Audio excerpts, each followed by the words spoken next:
Hey, it's Benji Cole, son of Al Cole from CBS Radio and host of People of Distinction, the talk that gives an in-depth view of some of the most dynamic, intelligent, and successful people on the planet. Run to our website, peopleofdistinction.org for more info, or you can always email me directly at benji@alcoleenterprises.com. And on the line with us today, we have JaQuel D. Blanchard. We'll be discussing her wonderful poetry book, Suffering in Silence, Closed Mouth, Imprisoned Thoughts. Available for purchase through Amazon, BarnesandNoble.com. But guys, listen, if you want to gather everything that JaQuel has to offer, do yourself a favor and head directly to her personal site. And that's silenceofutterance.com. There, not only will you be able to find more information on JaQuel, you'll find more information on this fantastic book, Suffering in Silence, as well as find more information on her first book, When All Else Fails, Press Rewind, as well as find hyperlinks set up to take you to the purchasing page. So one more time, that's silenceofutterance.com. And I will say, JaQuel was brought to our network, People of Distinction, today by some of the best movers in the business. Far Eastern Media, Ltd. So if you have a book that you'd like moved, give yourself the best gift you could possibly give and contact Far Eastern. You can find out more information on them at fareasternltd.com. So without further ado, let's jump right in. JaQuel, first and foremost, welcome to People of Distinction, and thank you so much for being a guest. How are you? I am well. Thank you so much for having me. It's a pleasure to have the opportunity Absolutely. to discuss the book. Absolutely. Well, listen, the pleasure and the honor is all ours, okay? We're absolutely looking forward to this. We always love to have authors on the network because then we have another book to add to the shelf. But the timing of this book is so perfect, and it's so profound, given everything that we've gone through and given everything that we're going to discuss today and everything that's found within the confines of the book. But start by telling our listening audience a little bit more about yourself and your background, please. Oh, well, I am a therapist at a behavioral hospital, mainly for children. I have in the past dealt with adult veterans at the VA Medical Center, but currently, yes, I work as a mental health therapist, working at a behavioral hospital with a background in clinical mental health counseling. Mm-hmm. And I have my master's in that and my bachelor's in social services. So my whole life has been aimed at helping others. Well, listen, congratulations on everything that you've been able to accomplish and amass along the way. I now know that this book is not just something that began as a hobby. I mean, clearly this is your life's work. I mean, you know firsthand the importance of expressing your emotions and not keeping things locked up. I absolutely love it. Now, guys, I'm going to add something to it. Sit back, have your notebooks ready, because this is going to be a fantastic education, okay? JaQuel, without further ado, Suffering in Silence. Tell us a little bit more about your book. So, Suffering in Silence it basically is just that. It covers the debilitating effects that keeping your emotions bottled up and never being able to express the things that you have experienced. Without being able to express those things, I find, even in my everyday work, I find that it shows up in a very negative way in our lives, in our relationships, just our lives as a whole, being able to communicate the things that we feel is important. And if we can't do that, it'll show up in another way. And sometimes some of the most negative outlets are chosen in place of just being able to express what you feel. Next question I want to go into, I really want to talk about your title and the book cover. Okay, now, first and foremost, I think I can assume the title, and really not only the main title, but the subtitle as well, is also your book cover. Now, guys, when you go to her page, you start to do research on it. The book cover itself, it has. Well, I always have seen it. My background is in acting, right? So I'm an actor and a filmmaker based here in Los Angeles. So the two faces, you have the one smile face and the one sad face, right? The masks that are generally commonly used within theater, in the theater world, in the acting world, but it is so universal. And given what you're talking about when you just gave the brief description and the duality between the emotions. So talk to us about the title and the book cover and why you chose those words and those images to be the representation for your book.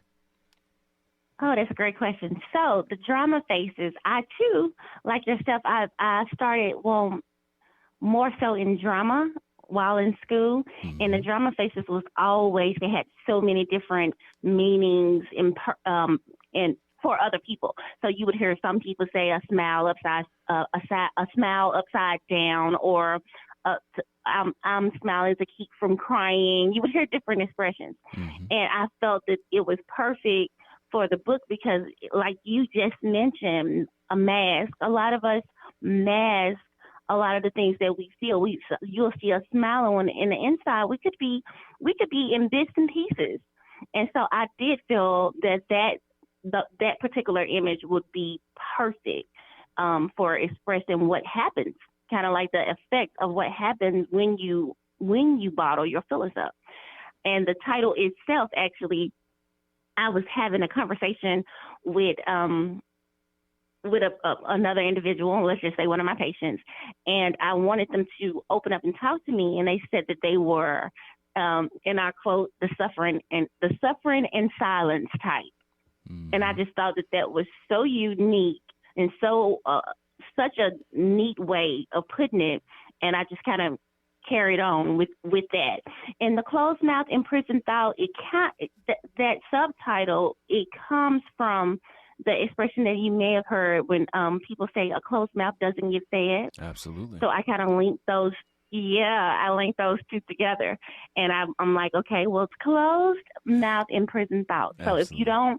if you don't talk about it or get it out, the thoughts become imprisoned. You know, I love what you just said, JaQuel. And listen, just that phrase, suffering in silence, is something that speaks volumes. Because we know, again, guys, when you get to a certain point in life, adversity is part of the game, right? I mean, as much as we would love to avoid it, you can't, right? Those potholes are going to be on your path. You can try to avoid them as much as possible, but you're going to hit them, right? And I actually think you shouldn't avoid them because actually at the end of the day, there's great learning lessons to be gained. But that suffering in silence was something that I remember when I was preparing for this interview and doing the research, and a thought that kept coming up was, and this is going to be a common thing that I know people talk about all the time, but given the current day and age that we live in and how quickly technology is advancing, especially with social media, and we know it's a common thing that social media is anything but social, right? I mean, You're on there and you're talking to people and you're connected to people, but you're not actually, right? And how often do we see, now it's a big thing with like these filters, right? Where people are constantly posting about how these filters are putting up, but they don't look anything like themselves. And all of that has a negative reaction because it forces people to then want to strive for something that is actually unattainable. And in reference to that, they themselves are actually suffering in silence because they're not connecting in an authentic way.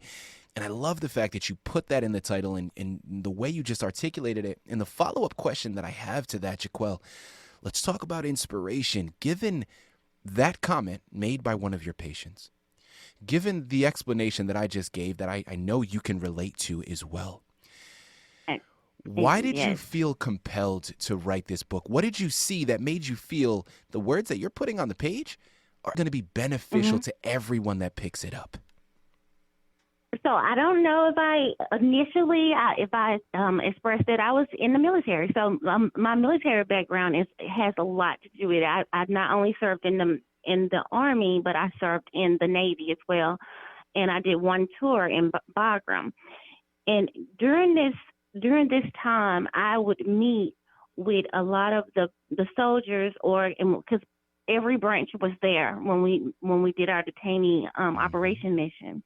And so every branch was there. So we dealt with the Air Force, the Navy. I was in the Navy at that time, and people would be on the brink, just like on right on the edge of just giving up because of it's so overwhelming when you go over there.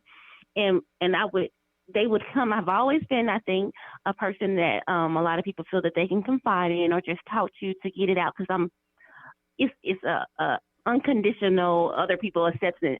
I have that, and so I would listen and be that shoulder that people would come to just vent, and I was able to take those things that was being said or told me and reverse it and kind of put it in another way so that other people would be able to understand. Most people can't communicate with just anybody, but because I feel like that's a gift that I have, I was able to take everything that they told me, whether it was stories of when they was kids or stories as they have grown, and just take it and put it in words to actually get it out there and Hmm. actually know that someone heard you or in these other people that's been in the same situation and can actually relate to those feelings that you have and you've kept bottled up for a time. And people feel better. People feel better when they discuss it. And I wanted to put it all together, share it with the world. And I know that a lot of us can relate to one another and with all our different travels in life. Hmm. Again, here in the line with JaQuel D. Blanchard. We're discussing her wonderful book, Suffering in Silence, Closed Mouth, Imprisoned Thoughts. Available for purchase through Amazon, BarnesandNoble.com, but make sure you're checking out her personal site, silenceofutterance.com. Now, we know that this is a poetry book. Of course, it's littered with poems that you have created over the years. Well, JaQuel, if you have a poem readily available to read for us, we would love to hear it. This one is called Survival. There are some things that can transpire within your life that possess the potential to throw you off track.